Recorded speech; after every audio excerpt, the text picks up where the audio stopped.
اعوذ باللہ السمیع العلیم من الشیطان الرجیم بسم اللہ الرحمن الرحیم الحمدللہ المالک الحق المبین المتخوضع لكبريائه وطاعة المتمردين المعترف لربوبيته سائر الخلق الأجمعين ثم الصلاة والسلام على اشرف الانبیاء والمرسلین سیدنا و مولانا ابی القاسم محمد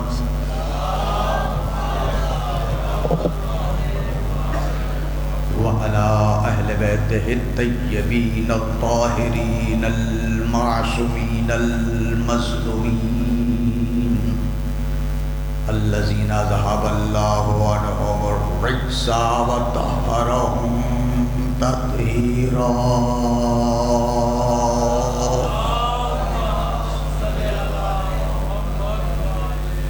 أما بعد فقد قال رسول الله صلى الله عليه وآله وسلم إن الحسين مصباح الهدى والسفينة النجاة صلوات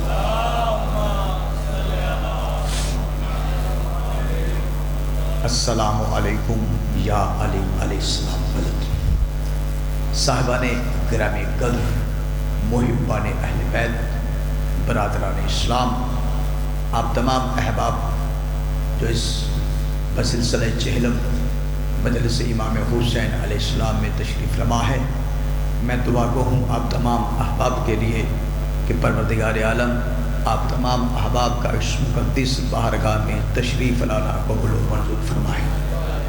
رب کریم سادات عظام کی یہ صف عذاب بچھائی نظر و توام کا اہتمام اپنے دربار میں قبول و منظور فرمائے، اور مرحوم مغفور سید عارف شاہ صاحب اور جتنے خانوادہ سادات کے مرحومین اس دنیا سے رحلت فرما چکے ہیں، رب کریم ان کی مغفرت فرمائے۔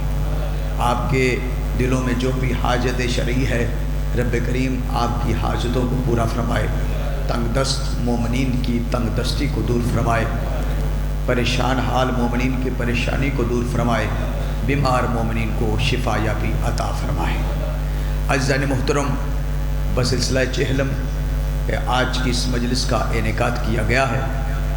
اگرچہ مجھے اس بات کا قدر احساس ہے کہ جو مجلس عزا جس وقت مجھے انہوں نے کہا پڑھنے کا کہ چوک میں، اس وقت میں یہ مجلس نہیں پڑھ سکتا تھا، چونکہ مجھے آگے کہ ایک جو اور جگہ پہ مجلس عزا سے خطاب کرنا ہے، تو ٹائم کی قلت کی وجہ سے تو ان سے ریکویسٹ کی، انتہا ماشاءاللہ بہت ہی اچھے اخلاق کے مالک، تو یہ مان گئے، راضی ہو گئے اس بات پہ۔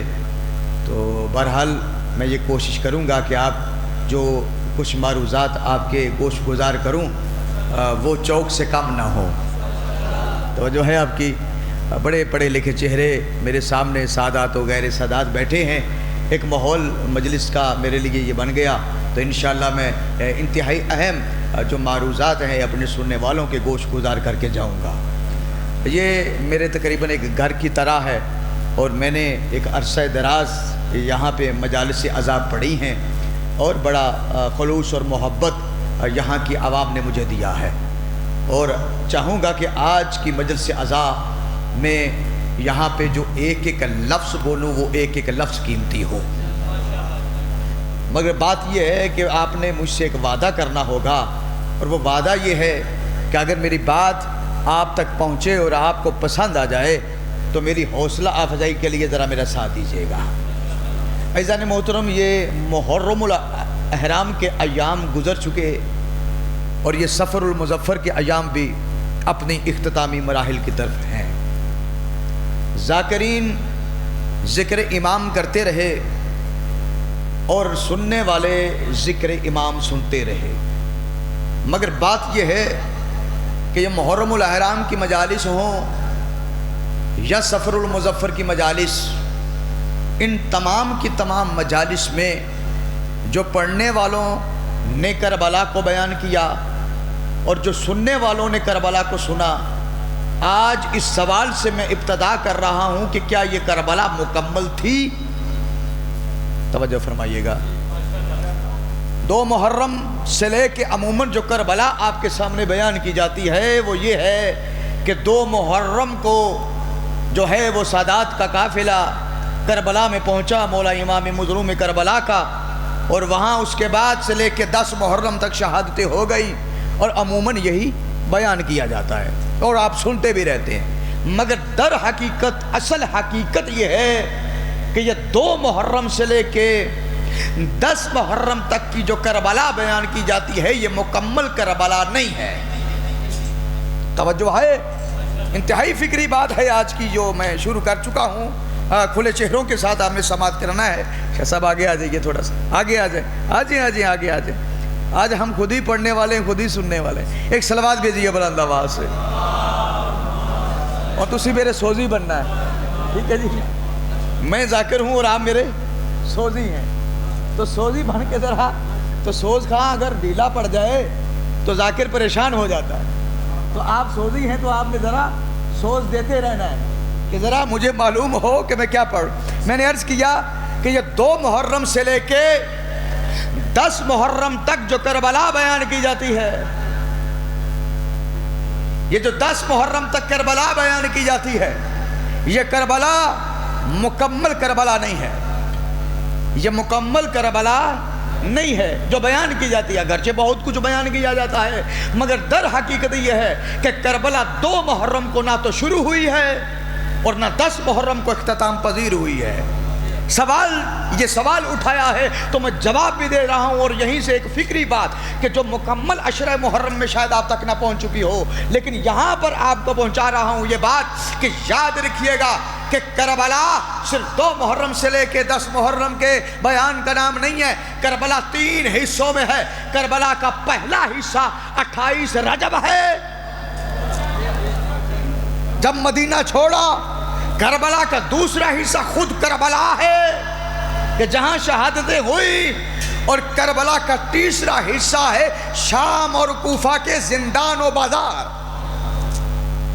وجہ فرما رہے ہیں، یہ بات میں نے آپ تک پہنچائی۔ یہ 3 ہیں کربلا کے حصے۔ مدینہ پہلا حصہ ہے، خود کربلا دوسرا حصہ ہے، اور تیسرا حصہ شام اور کوفہ کے بازار۔ اگر یہ بازار نہ ہوتے، چہلم کی عنوان سے بات کر رہا ہوں، آج چہلم کی مجلس ہے تو چہلم کے عنوان سے بات کر رہا ہوں کہ یہ اگر کوفہ و شام کے بازار نہ ہوتے تو ہمیں کیا پتا چلتا کس نے کس کو مارا؟ توجہ فرمائیے گا۔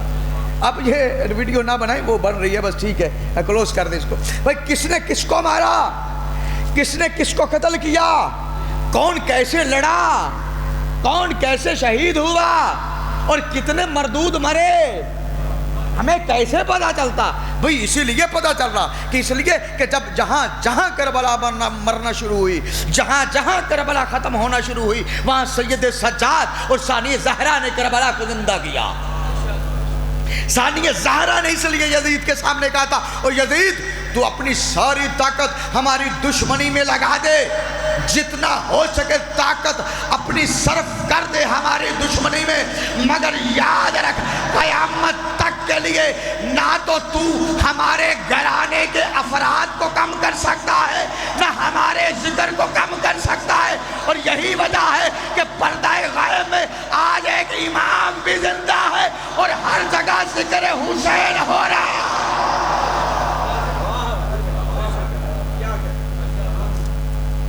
ہر جگہ ذکر حسین ہو رہا ہے اور ہوتا رہے گا. نہ وہ پردہ غائب میں آنے والا امام، اللہ اکبر، اس کے لیے قیامت رکی ہوئی ہے، اور نہ یہ ذکر ختم ہوگا. یہ ثانیہ زہرا کا پیغام تھا، یزید کا نام، اور سنا دیا یہ بی بی کا. یہ جو آج مجلس ہو رہی ہے، یہ ذکر جو ہو رہا ہے، یہ بی بی کا معجزہ ہے. زبان اقدس علی کی شیر دل بیٹی کی زبان سے نکلے وہ لفظ ہے کہ یزید ہمارا ذکر تو کبھی نہیں مٹا سکتا. آئیے آج کی مجلس میں اگر آپ میری طرف متوجہ ہیں تو میں آج وہ خطبہ شروع کرنے والا ہوں جو سید سجاد نے شام اور کوفہ کے بازاروں میں دیا ہے، شام کے بازار میں دیا ہے. توجہ ہے، آج ایک اس رخ سے بھی مجلس سنیے گا. یہ خطبہ وہ خطبہ ہے، کون؟ سید الساجدین، سید العابدین، زین العابدین. توجہ فرمائیے گا. یہ کس کا بیٹا ہے؟ علی کا بیٹا ہے، حسین کا بیٹا، علی کا بیٹا، رسول کا بیٹا. یہ علی کا بیٹا ہے، اور یہ علی کا بیٹا میں کھڑا ہے. کہاں پہ کھڑا ہے؟ یزید کے دربار میں.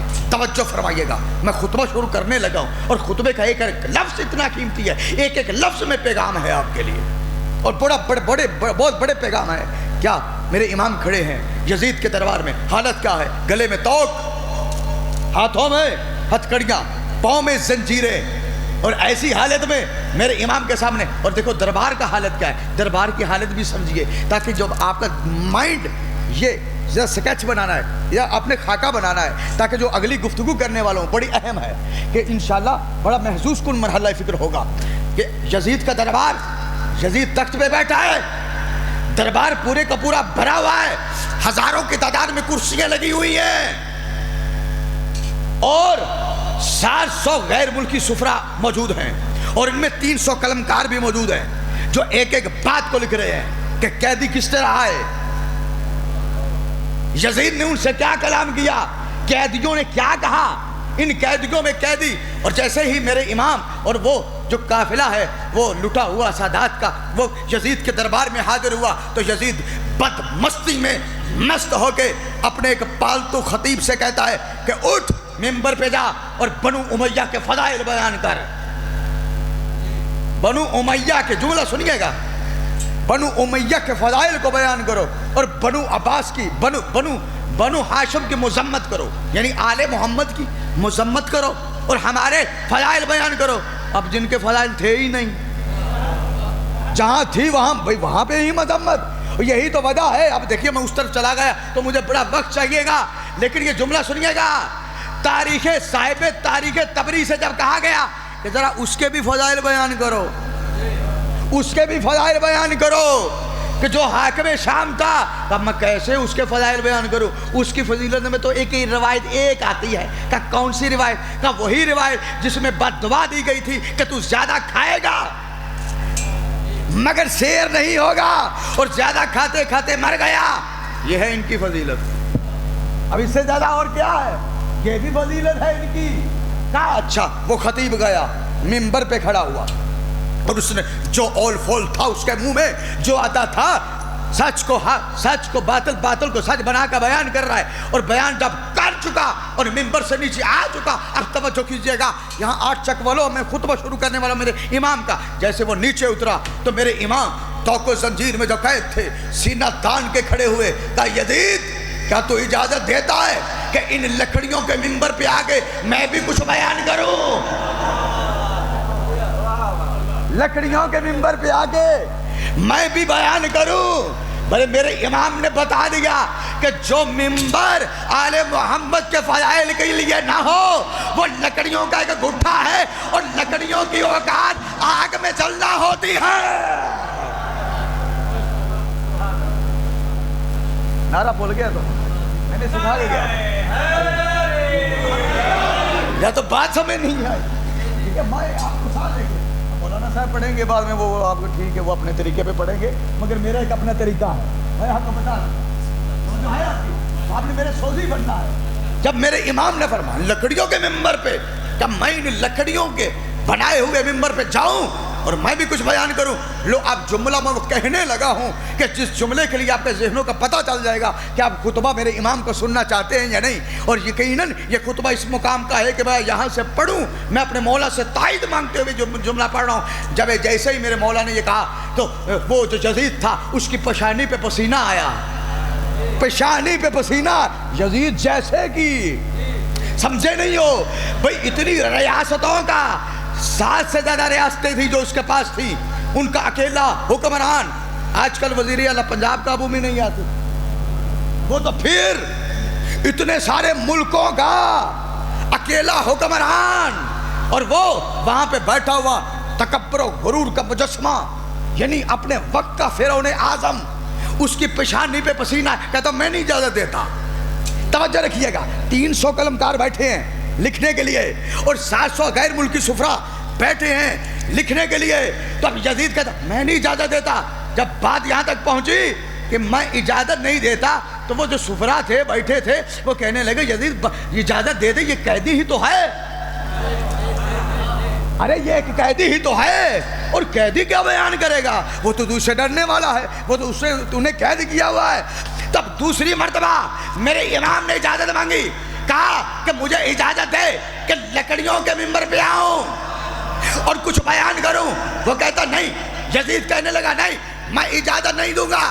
اب جب دوسری مرتبہ اجازت نہ دینے کا سوال ہوا, یزید کی پیشانی پہ پسینہ دیکھا تو وہ 300 قلمکاروں نے لکھ دیا کہ یزید کہ جس سے پورا ملک ڈرتا تھا وہ ایک قیدی سے ڈر رہا تھا.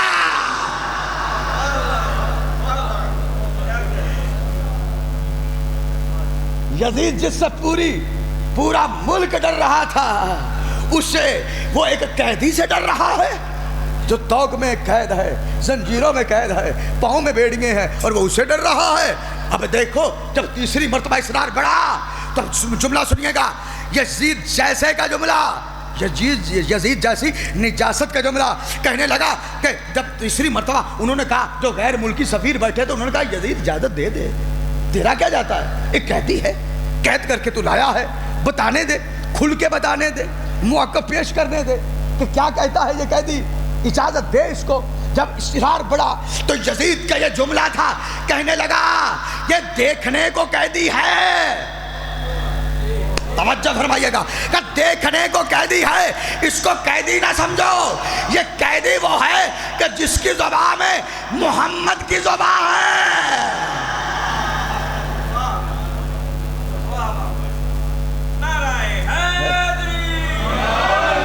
آپ ذرا لگائیے نعرہ, آتا ہے آپ کو, ذرا لگائیے.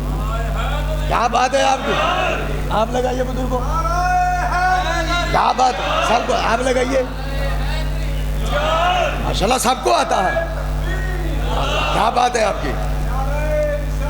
یا رسول اللہ, ابھی خطبہ شروع نہیں کیا میں نے. زندہ باد, ہاتھوں کو کھولیے.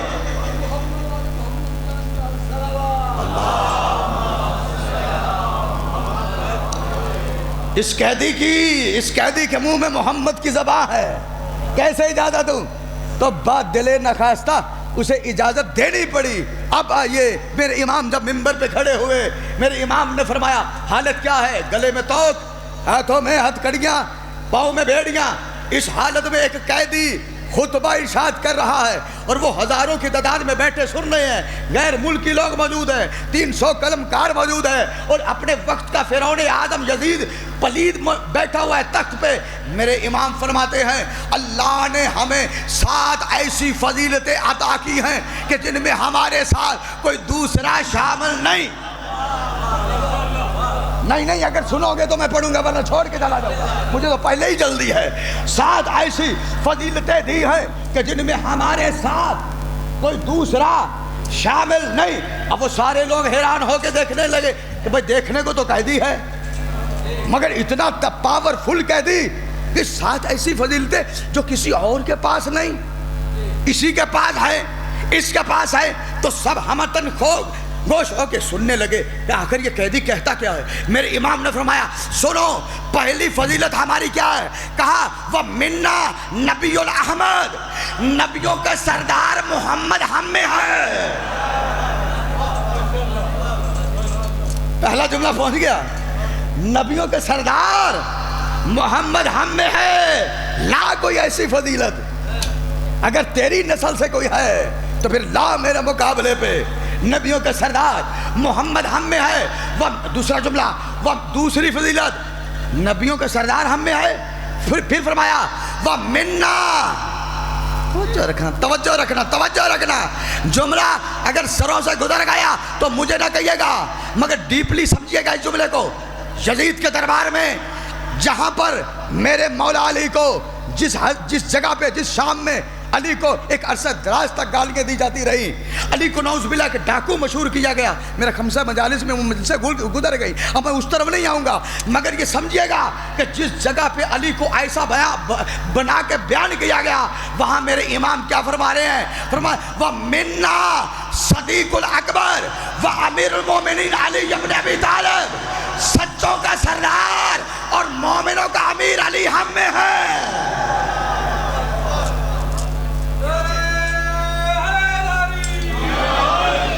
سچوں کا سردار اور مومنوں کا امیر علی ہم میں ہے.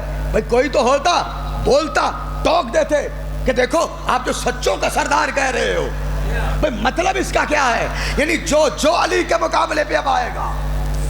توجہ توجہ، 8 چک والوں میں بڑے جملے کہنے جا رہا ہوں. اب جو علی شاہ صاحب جو علی کے مقابلے پہ آئے گا وہ کذاب اکبر ہے یا نہیں؟ میرے مولا نے یزید کو اوقات بتا دی. لے نام اپنے باپ کا. اب باپ اپنے کا، اب جو تاریخ نہیں پڑھے میں ان کا کچھ نہیں کر سکتا، کہ لے اپنے باپ کا نام. جو میرے باپ، میرے دادا علی کے مقابلے پہ آیا. علی ہے سچوں کا سردار. جو علی کے مقابلے پہ آئے اتنا ہی کذاب اکبر. اور تیسرا جملہ میرے امام پھر فرماتے ہیں وہ منا جعفر الطیار.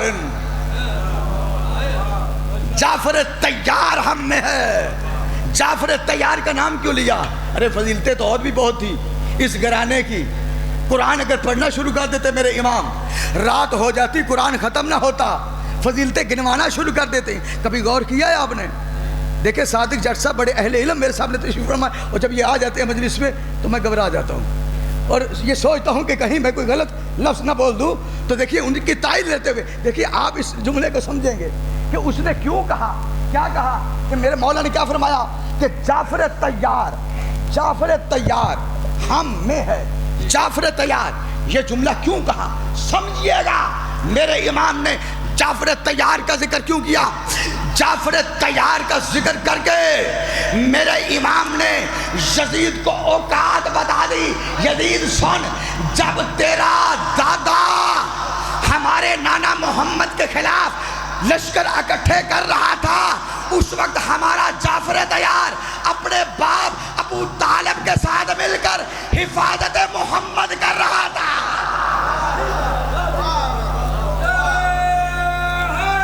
کھل کے بولیے گا حیدری. کیا بات ہے، کیا بات ہے آپ کی، کیا بات ہے. اوقات بتا رہے ہیں نا. اب بولتا وہ جو جعفر اکبر تھا، جو کذاب دیتا جواب نہیں، کیونکہ جانتا تھا کہ اگر بات کروں گا تو جواب آئے گا. جو بول رہا ہے اس کے منہ میں علی کی زبان ہے، محمد کی زبان ہے. 3 فضیلتیں ہو گئی. محمد النبی ہم میں، علی صدیق اکبر ہم میں، اور جعفر طیار ہم میں. لو چوتھا جملہ سنیے گا. چوتھا جملہ، اور دیکھیے جب جیسے جیسے میں اپنی تقریر آگے بڑھا رہا ہوں نا، ایسے ایسے انشاءاللہ ایک سے بڑھ کر ایک لفظ آئے گا، ایک سے بڑھ کر ایک لفظ آئے گا. مگر آپ رک گئے تو میں رک جاؤں گا، آپ رکے تو میں رک جاؤں گا. لیکن توجہات میری طرف دیکھتے رہیے گا اور جملہ سنیے گا. میرے امام فرماتے سنو، ہمارے گھرانے کی چوتھی فضیلت یہ ہے کہ وہ منا اسد اللہ ہے و اسد الرسول اللہ. حمزہ تو ابن عبد المطلب، اللہ کا شیر اور محمد کا شیر حمزہ ہم میں ہے. یہ ہے مجلس. حمزہ ہم میں ہے. اللہ کا شیر، اللہ کے رسول کا شیر حمزہ سید الشہداء ہم میں ہے. اب یہ سننا تھا جیسے آپ نے بڑے آرام سے سنا، مگر اس نے آرام سے نہیں سنا تھا، پاؤں سے لے کے سر تک وہ آگ کا ایک گولا بن چکا تھا۔ منبر اس پر بیٹھنا اس منحوس کے لیے ناقابل برداشت ہو چکا تھا، کیونکہ یہ جملہ اس مقام کا تھا۔ اس جملے کی میں تشریح میں ایک جملہ کہوں گا اور ایک جملے سے میں اپنے مجمع کو اپنے ساتھ لے جاؤں گا۔ ایک جملہ سماعت کیجئے گا، میرے امام کیا فرما رہے ہیں؟ حمزہ اللہ کا شعر، رسول کا شعر، ہم میں ہے، حمزہ ہم میں ہے۔ خدا کی قسم جناب حمزہ کا علل اعلان نام لے کے سید سجاد نے یزید کو بتا دیا کہ اے یزید بتا اب یہ حمزہ کون ہے، اور بتا حمزہ وہی ہے نا کہ جس کا جگر تیری دادی ہندہ نے چبایا ہے۔ ارے جو ہندہ جگر چبانے والی ہو اس کی نسل میں تیرے جیسے یزید ہی پیدا ہوتے ہیں۔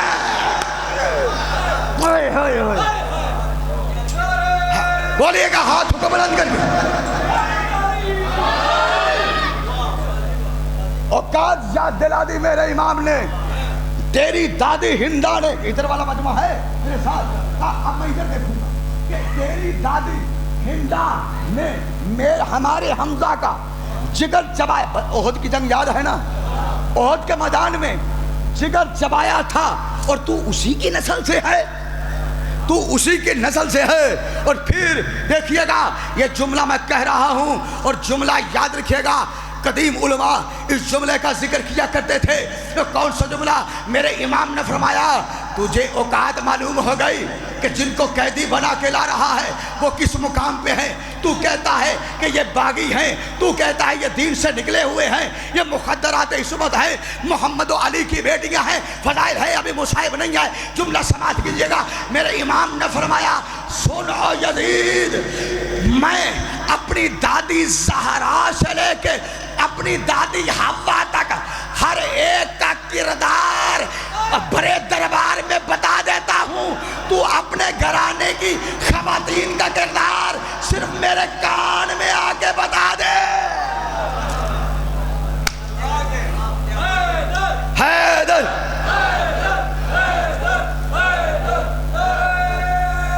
کیا بات ہے آپ کی؟ تو اپنی گھرانے کی خواتین کا کردار صرف میرے کان میں آ کے بتا کہ تیرے خاندان کی خواتین کیا ہے۔ یزید کو یزید کے منہ پہ رسوا کر رہے ہیں میرے امام، مگر جابر اتنا کہ کوئی جواب بن نہیں پڑ رہا، پسینہ چھوٹا ہوا ہے۔ مورخ لکھے جا رہے ہیں کہ وہ قیدی جو ہے وہ اپنی فضیلتیں گنوا رہا تھا، یزید کوئی جواب نہیں دے پا رہا تھا۔ پھر انہوں نے سوچا کہ پھر بھائی دین کے وارث کون ہوئے؟ یہ جب وہ فیصلہ تو ہو رہا ہے نا دربار میں، یہ 4 فضیلتیں تھی، 5ویں فضیلت میرے مولا نے بیان کی، فرمایا سنو وَمِنَّا صِبْغَةِ الرَّسُولِ الحسن والحسین، حسن اور حسین محمد کے نواسے ہم میں ہیں۔ وَمِنَّا سیدۃ النساء العالمین، عالمین کی خواتین کی سردار فاطمہ زہرا ہم میں ہے۔ یہ فضیلتیں گنوا رہے ہیں۔ اور اب آخری فضیلت جو 7ویں خطبہ بھی اور آگے ہے، بہت طویل ہے، مگر میں نے جو پڑھنا ہے سن لیجئے گا۔ کہا کہ پھر 7ویں فضیلت میرے امام نے فرمایا سن اے یزید وَمِنَّا، اللہ کرے یہ جملہ جوش خطابت میں نہ بھی سن سکے، مگر جو جملے کی ڈیپلی جو گہرائی ہے وہ گہرائی آپ نے محسوس کر دی ہے کہ کس بلندی کا جملہ میرے امام نے فرمایا اور یزید کو کیسے رسوا کیا۔ کون سا جملہ؟ امام نے فرمایا وَمِنَّا مہدی الآخر مہدی الامہ، سنو وہ جو آخری زمانے میں مہدی آئے گا وہ ہم میں ہے، مہدی ہم میں ہے۔ وہ سنیے گا، یہ کوفہ کے بازاروں میں میرے امام نے نہیں فرمایا کہ مہدی ہم میں ہے، یہ آن دی ریکارڈ، لیکن اہل علم میرے سامنے تشریف فرما ہے، جا کے دیکھیے گا۔ کوفہ کے بازار میں جب خطبہ دیا میرے امام سجاد نے، یہ نہیں فرمایا کہ مہدی ہم میں ہے۔ اس کے بعد پھر جتنے خطبے دیے کسی میں یہ نہیں کہا کہ مہدی ہم میں ہے.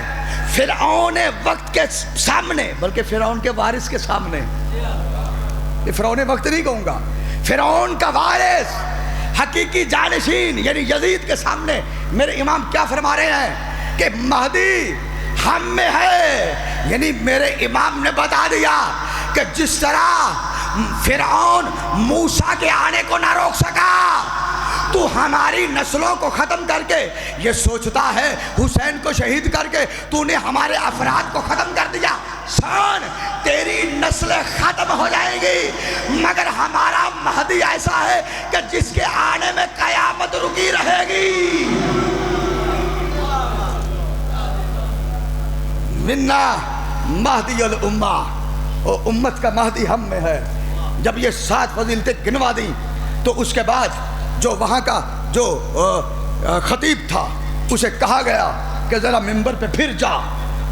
سید سجاد کو خود توجہ رکھیے گا, بڑے کام کے جملے ہیں, کہ پھر جا اور جا کے منبر پہ اب اذان کہے, یعنی روک دے, اذان کہہ کے خطبہ روک دے.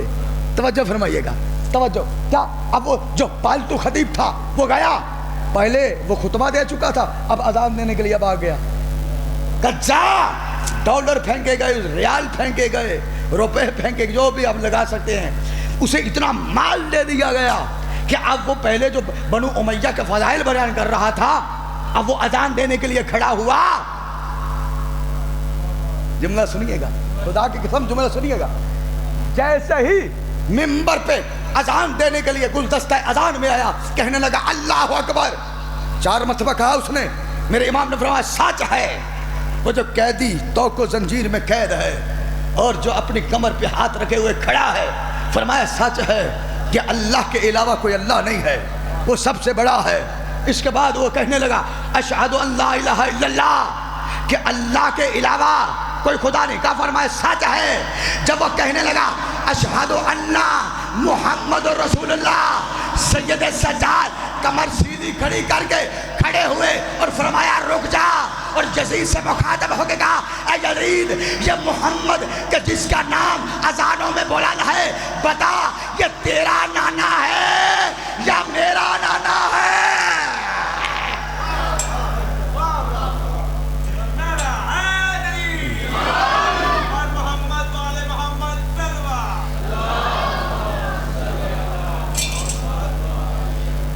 بتا یہ تیرا نانا ہے یا میرا نانا ہے؟ سید سجاد بول رہے ہیں. اور پھر فرمایا سنو لوگو, جب اذان وہ دے چکا اپنے رنگ میں, میرے امام نے فرمایا سنو, جو ہمیں جانتا ہے وہ تو جانتا ہے, جو نہیں جانتا وہ یہ سن لے کہ میں کون ہوں. میں کون ہوں؟ انا ابن مکہ و منا, میں مکہ و منا کا بیٹا ہوں. انا ابن زمزم و صفا, میں زمزم اور صفا کا بیٹا ہوں. انا ابن بیت اللہ, میں اللہ کے گھر بیت اللہ کا بیٹا ہوں. انا صاحب کعبہ قوسین او ادنا, میں صاحب کعبہ قوسین کا بیٹا ہوں. انا ابن محمد, میں محمد کا بیٹا ہوں. سنیے گا, میں صفا و مروہ کا بیٹا, میں آب زمزم کا بیٹا, میں کعبے کا بیٹا, میں محمد کا بیٹا, میں اس کا بیٹا کہ جو اللہ کی بارگاہ میں گیا. انا صاحب البراق, میں اس کا بیٹا جو صاحب براق ہے, جو براق پہ سوار ہو کے عرش پر گیا. اپنی فضیلتیں بیان کر رہے ہیں نا. دیکھیے ایک ایک لفظ جو ہے میں تو یہاں پڑھ رہا ہوں, لیکن وہاں ادھر کیفیت دیکھو کہ یزید کا کیا حشر ہو رہا ہوگا. کہ جب امام بولے جا رہے ہیں کہ میں اس کا بیٹا جو آب زمزم کا بیٹا, آب صفا دیکھے بیٹا, اور یہ کہ صفا و مروہ کا بیٹا, کعبہ کا بیٹا, محمد کا بیٹا, معراج پہ جانے والے کا بیٹا, اس کا بیٹا کہ جو اللہ کے اتنا نزدیک ہوا کہ جیسے 2 کمانوں کے درمیان میں فاصلہ اتنا نہیں ہوتا کہ جتنا وہ قریب اللہ سے ہوا. اور پھر فرمانے لگے کہ میں اس کا بیٹا ہوں, میں اس کا بیٹا ہوں جو عابدین کا سردار. اب علی کی طرف آ گئے. اب کہا میں اس کا بیٹا جو عابدین کا سردار ہے, جو سجدہ کرنے والوں کا سردار. کون کہہ رہا ہے؟ جو خود سید الساجدین ہے. آئے ہائے ہائے, جو خود سید الساجدین ہے وہ کہہ رہا ہے, یعنی اپنے دادا علی کا تعارف کرواتے ہوئے کہ میں اس کا بیٹا ہوں. جو سجدہ کرنے والوں کے لیے زینت ہے یعنی مولا علی، اور میں اس کا بیٹا ہوں. اس جملے کے لیے میں نے محنت کی ہے اور میں اس کے بعد ممبر چھوڑ دوں گا. وقت اپنے اختتامی مراحل کی طرف بڑھ رہا ہے. جملہ سنیے گا. فرمایا میں اس کا بیٹا ہوں کہ جو ناقصین، مارکین اور کاسدین کی ناک کو رگڑنے والا ہے. پروردگارہ مجھے ہمت دے، اگر دو بندے صرف دو بندے میرے مجمع میں یہ میرا جملہ سمجھ سکے، میں کہوں گا کہ میرے آنے کا حق ادا ہو گیا. یہ جملہ ہر بندہ نہیں سمجھے گا، بچے جو بیٹھے ہیں یہ نہیں سمجھیں گے. یہ کیوں؟ اس لیے کہ مطالعہ بچوں کا ظاہری بات ہے، بڑے ہوں گے تو ہوگا، مگر جو بیٹھے ہیں، جو تاریخ پڑھتے رہتے ہیں، آج تاریخ کے اس انتہائی اہم گوشے سے یہ جملہ ڈھونڈ کے لایا ہوں. امام کیا فرما رہے ہیں؟ جو تاریخ پڑھتے ہیں وہ یہ جملہ میرا سمجھیں گے. اگر صاحب توجہ کیجئے، کیا فرما رہے ہیں؟ میں اس کا بیٹا ہوں جو ناقصین، مارکین، کاسدین کی ناک کو رگڑنے والا ہے. علی یعنی علی، میں اس علی، اور آسان کرتا ہوں تاکہ ہر ایک تک ہو سکے تو پہنچ جائے، زیادہ سے زیادہ لوگوں کو معلوم ہو جائے کہ میرے امام نے یزید کو تماچا کیسا مارا تھا. کیسا تماچا، اور یہ تماچا یزید بھول نہیں پائے گا. کیا فرما رہے ہیں؟ فرمایا میں اس علی کا بیٹا ہوں جو ناقصین، کاسدین، مارکین اور کاسدین کی ناک کو رگڑنے والا تھا. اب تشریح کر رہا ہوں اور انشاءاللہ اور آپ سمجھیں گے. آپ پہلے یہ ناقصین کون تھے؟ ناقصین وہ جو بیعت کو توڑنے والے تھے، یعنی اہل جمل. توجہ فرمائیے گا، آن دی ریکارڈ جملہ. ناقصین وہ جو بیعت کو توڑنے والے تھے، اہل جمل. اہل جمل کی ناک کو رگڑا کے نہیں علی نے، رگڑا کے نہیں رگڑا. سب منافقوں کا تعارف ایک جملے میں، سب منافقوں کا تعارف پر ایک جملے میں امام فرما رہے ہیں کہ یہ اہل جمل. پھر مارکین، یعنی مارکین وہ جو دین سے نکلا ہوا گروہ تھا، یعنی وہ لوگ کہ جنہوں نے بیعت علی کو توڑا، یعنی خارجی.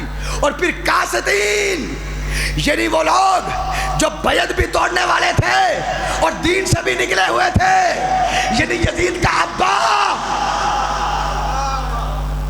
یا اللہ میں کدھر، خدا کی قسم یہ جملہ سمجھے گا. کاسدین یعنی بیعت بھی توڑنے والے تھے اور دین سے بھی نکلے ہوئے تھے. وہ کون تھے؟ اہل صفین. اب تو آسان ہو گیا ہے نا. اہل صفین یعنی اب علی فرما رہے ہیں کہ میں اس کا بیٹا ہوں جو صفین والوں کی ناک کو رگڑنے والا تھا، یعنی ذلیل کرنے والا تھا. یعنی یزید کو اس کی اوقات بتاتے ہوئے امام نے فرمایا ذرا یاد کر صفین کے میدان میں علی کے مقابلے پہ کون تھا؟ ارے تیرا باپ ہی تو تھا. یعنی میرے دادا علی نے تیرے باپ کی ناک کو صفین کے میدان میں رگڑا ہے. اور آج تو خلیفۃ المسلمین بن کے بیٹھا ہے. اور کہا یاد کر اپنی کہ تو کس کا بیٹا ہے. وہ جو دین کے لیے جنگ کرنے آیا تھا، آج تو اس کا بیٹا ہو کے پورے مسلمانوں کا خلیفہ بن گیا. اپنے آپ کو خلیفۃ المسلمین کہہ رہا تھا نا. امام نے فرما دیا کہ نہ اس کا اسلام سے کوئی تعلق ہے، نہ اسلام سے ریلیٹڈ کسی بھی چیز سے اس کا تعلق ہے. یہ نجاست ہے. یہ اس کا بیٹا ہے کہ جس نے منبر پہ قبضہ کیا. ایک صلوات بھیجیے بلند آواز سے. توجہ فرمانے بس آخری جملہ اور اس کے بعد اختتام. بڑا اہم، بڑا اچھا آپ نے سنا. بسم اللہ. قبلہ کیا حال ہے؟ سید مزاج ٹھیک ہے؟ ایک مرتبہ پھر بھی قبلہ کی آمد کے لیے بلند آواز سے درود بھیجیے گا. توجہ فرما رہے ہیں کیا میں نے جملہ کہا؟ بس اختتامی مراحل، بس اسی جملے کی تھوڑی سی تشریح ہو جائے. کاسدین یعنی اہل صفین. اہل صفین کا سردار کون تھا؟ یعنی لشکر منافقین کا سردار معاویہ کا ابا. اور آیا نا علی کے مقابلے پہ تو اس کی ناک کو علی نے رگڑا. علی نے رگڑا. اب اسی کا بیٹا منبر پہ اپنے آپ کو خلیفۃ المسلمین کہہ رہا ہے. میرے امام نے فرمایا تیرے باپ نے ہمارے باپ، ہمارے دادا علی سے جنگ کی اور تو نے میرے باپ حسین سے جنگ کی. یعنی دونوں اوقات پہ جانیے گا تو اب سمجھیے گا. آن دی ریکارڈ یہ جملہ کہہ رہا ہوں. امیر شام پھر یہ جملہ سنیے گا.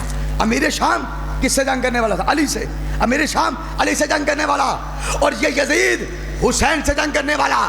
اور اب علی اور حسین سے جنگ کرنے والے کا انجام سنو. میرے رسول نے حدیث قصہ میں فرمایا انی حرب لمن حربہم وسلم لمن سلمہم وعدو لمن عادہم ومحب لمن احبہم انہم منی وانا منہم فجعل صلواتک وبرکاتک ورحماتک وغفرانک ورضوانک وعلی وعلیہم واذہب عنہم الرجس وطہرہم تطہیرا.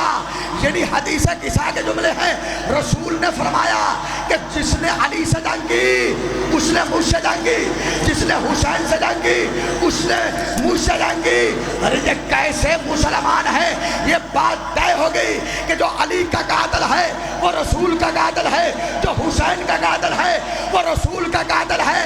یہ کیسا بدبخت مسلمان ہے جو رسول کے قاتل یزید کو رضی اللہ کہہ رہا ہے.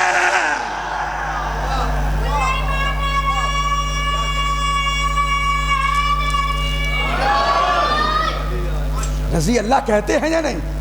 امیر المومنین بھی کہہ رہے ہیں. ایک وقت تھا کہ جب کہنے لگے کہ صرف شہزادہ امیر.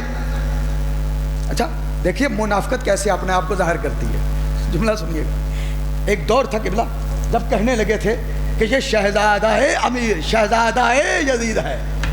نقل کفر نباشے ہے تو میں تو جملے نکل کر رہا ہوں, یہ نہ کہیے گا کہ میں نے شہزادہ کہہ دیا. ہاں جہنمیوں کا شہزادہ ہوگا. تو کہنے لگے شہزادہ یزید, اور پھر تھوڑی سی ترقی ہو گئی, پھر کہنے لگے امیر یزید, پھر اور ترقی ہو گئی, پھر کہنے لگے امیر المومنین یزید, پھر اور ترقی ہوئی, کہا امیر المومنین یزید رحمت اللہ, اور ترقی ہوئی تو کہنے لگے رضی اللہ. چلو یہ تو معلوم ہو گیا کہ رضی اللہ کا معیار کیا ہے. یہ تو معلوم ہو گیا کہ یزید جیسے جہاں رضی اللہ ہو تو وہاں معیار خود معلوم کر لیجئے کہ رضی اللہ کا معیار کیا کتنا گرا ہوا بنا دیا گیا. تو ترقی کرتی گئے. بھئی ہمیں تو خوشی ہوتی ہے, کھل کے سامنے آؤ, کھل کے سامنے آؤ, ہمیں بھی خوشی ہوتی. تقریر تمام کر چکا, یہ جملہ سنیے گا, کھل کے سامنے آؤ. ہمیں بھی یہ خوشی ہوتی ہے کہ اپنا آپ ظاہر کر رہے ہیں, جیسے ہم حسین کرتے ہیں, یزید کرو. اور ہمیں خوشی ہوئی کہ ایک صاحب کے اوپر ایف آئی آر ہوئی کچھ دن پہلے, کیا یزید کی حمایت میں.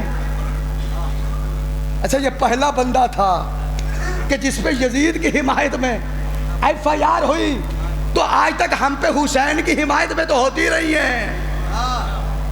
یہ پہلا تھا کہ جس پر یزید کی حمایت میں ایف آئی آر ہو گئی تو پتہ چل گیا کہ کون حسینی کون یزیدی. اور چھپے چھپے ایسے یزید کی وکالت کرتے ہیں کہ ایک صاحب گئے, انہوں نے جا کے فتویٰ پوچھا, کہا حضور والا ہمیں یہ فتویٰ دیجیے. اور بہت بڑے معتبر عالم دین سے جا کے فتویٰ پوچھا, کہا ہمیں یہ فتویٰ دیجیے. سوال آیا ان کے پاس, چٹھی آئی, اس پہ لکھا تھا کہ ایک صاحب سوال کرتے ہیں کہ اگر ہم اپنے بچوں کا نام یزید رکھیں. نہیں گھبرا گئے آپ, گھبرا گئے. یہ آخری جملہ ہوگا کہ اگر ہم اپنے بچوں کا نام یزید رکھیں تو اس میں کوئی قباحت تو نہیں. آگے سے وہ گلا صاف کرتے ہوئے کہتے جائز ہے, جائز ہے, رکھے نام. اچھا بھائی رکھے نام, اچھی بات ہے, رکھیے یزید رکھیے. ہم یہ نہیں کہتے, دیکھیں بہت سارے ایسے اصحاب بھی ہیں کہ جن کا نام یزید ہے, مگر نام یہ جب سے یہ مردود آیا ہے اس کے بعد یہ نام بدنام ایسا ہوا کہ اب تو یزید نام نہیں رکھتا. جملہ سماعت کیجئے گا. کہنے لگے ہاں رکھیے, مگر یہ ہے کہ زمانے والوں کا بھی خیال رہے, وہ کہیں آپ کے بچے کو برا نہ کہے. ارے بھائی ہم نے جواب تو دینا ہی تھا, وہ ہم نے دیا یا نہیں دیا یہ ہم ہی جانتے ہیں, مگر ہم سے پہلے مرزا محمد علی انجینئر نے اس کا جواب دے دیا. انہوں نے کہا ہاں اچھی بات ہے, آپ اپنے بچوں کا نام یزید رکھو. تو جب آپ کا بچہ سکول میں جائے تو چھوٹے چھوٹے بچے اسے دیکھ کے کہیں او دیکھو یزید آ گیا جے, اور جب بچے کا باپ اس کو لینے کے لیے جائے تو پھر لوگ کہیں او دیکھو یزید دا ابا آ گیا جے, حیدری.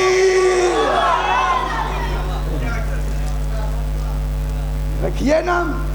کون منع کرتا ہے کہ نام نہ رکھو؟ یزید نام رکھو، ہمیں بھی پتہ چل جائے کہ جب نام رکھو تو ساتھ میں اوقات بھی بتانا. تو میرا نام سجاد ہے، جب پوچھا جائے گا سجاد کس کا نام، تو ہم کہیں گے فخر سے، اور پھر بتائیں گے ہسٹری بھی. تو بھائی رکھیے نام یزید.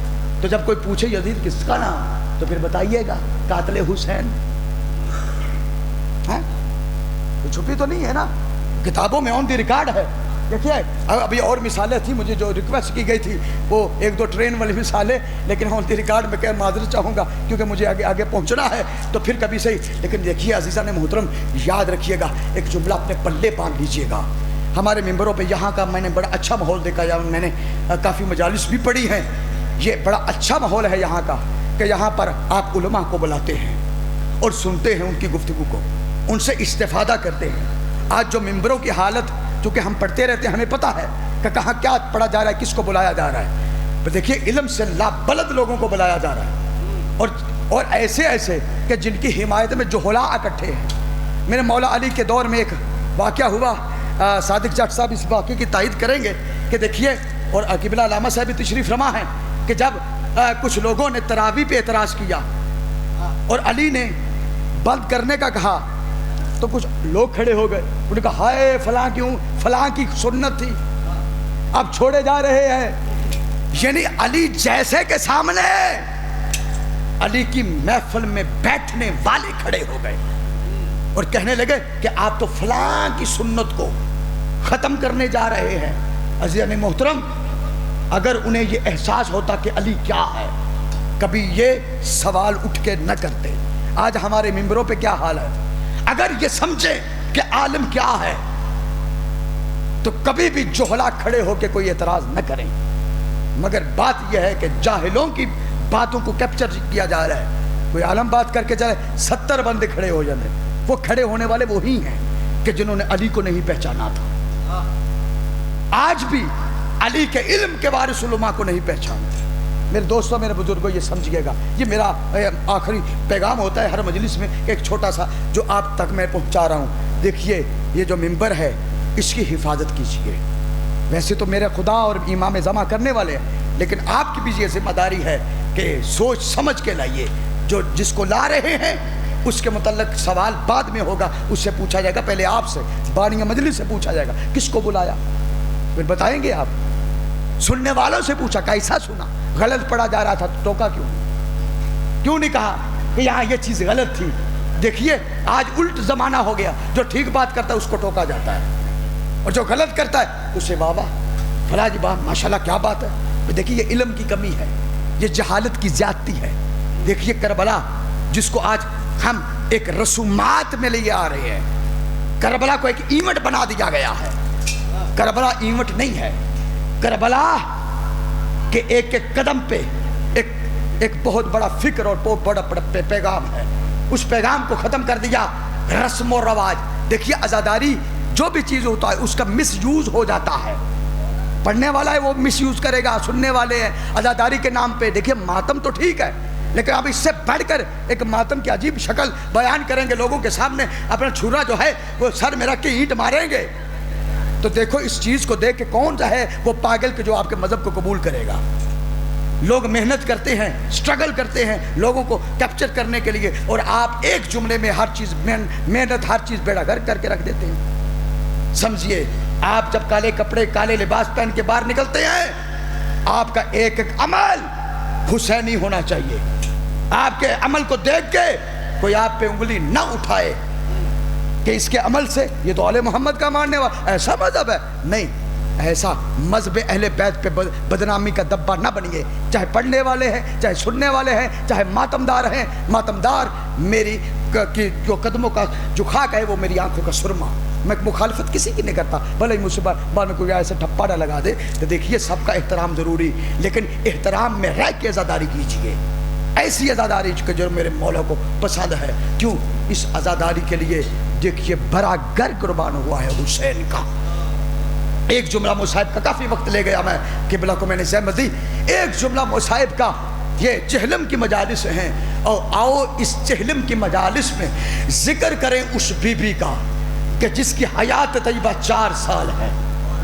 4 سال کی سکینہ خیام اہل بیت کا سارا لٹا ہوا قافلہ مدینے آ گیا، مگر حسین کی یہ بیٹی تھی کہ جو مدینے واپس نہ آ سکی، جو قدم قدم پہ شمر کے تماچے کھاتی رہی، اور مدینے سے لے کے اور کوفے سے لے کے کربلا سے لے کے شام تک اتنے موڑ نہیں تھے کہ جتنے تماچے سکینہ کو لگائے گئے، اتنے تماچے لگے سکینہ کو، کتنا پیار تھا، کتنی محبت تھی حسین کو سکینہ سے۔ ایک جملہ پڑھ کے منبر چھوڑ رہا ہوں، زیادہ ربط مصاحب نہیں۔ جب حسین وقت آخر جانے لگے نا مقتل میں، تو کیا دیکھا کہ تمام بیویاں ملی میرے مولا حسین سے۔ وقت وداع میرے مولا حسین ذوالجناح پہ سوار ہوئے، جب سوار ہو چکے تو ذوالجناح سے اپنی زبان سے کہا کہ چلو، کہ آؤ مقتل کی طرف چلو۔ اب یہ کہنا تھا کہ ذوالجناح نے اپنی زبان بے زبان سے کہا مولا ذرا میرے قدموں کی طرف دیکھیے۔ مولا نے جو جھک کے اپنے قدموں کی طرف دیکھا تو کیا منظر تھا، 4 سال کی یتیمہ ہے جو اپنے دونوں ہاتھوں کو گھوڑے کے سوموں پہ رکھ کے کہہ رہی ہے اے بابا کے گھوڑے میرے بابا کو مقتل میں نہ لے جا، جو صبح سے گیا ہے وہ واپس نہیں آیا، بابا کے گھوڑے مجھے اپنے بابا سے بڑی محبت ہے۔